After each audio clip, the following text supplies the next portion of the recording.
Kilo 200 গ্রাম size ইলিশ। গোল গোল piece হবে। মা রে গঙ্গা পেটি হবে না, পেটি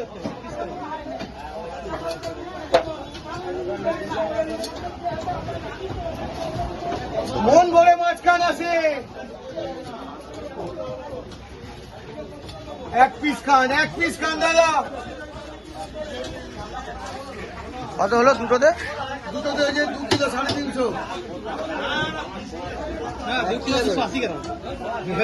হ্যাঁ 2 কিলো 280 গ্রাম। আসেন বাবু আসেন, ইলিশ খান কাঁচা। আরে মন ভরে মাছ খান, দোকানে যা, পেটি দোকানে যা। মা গঙ্গার টাটকা ইলিশ দাদা, ডিম ছাড়া বেরিয়েছে দুটোই, একদম এ1।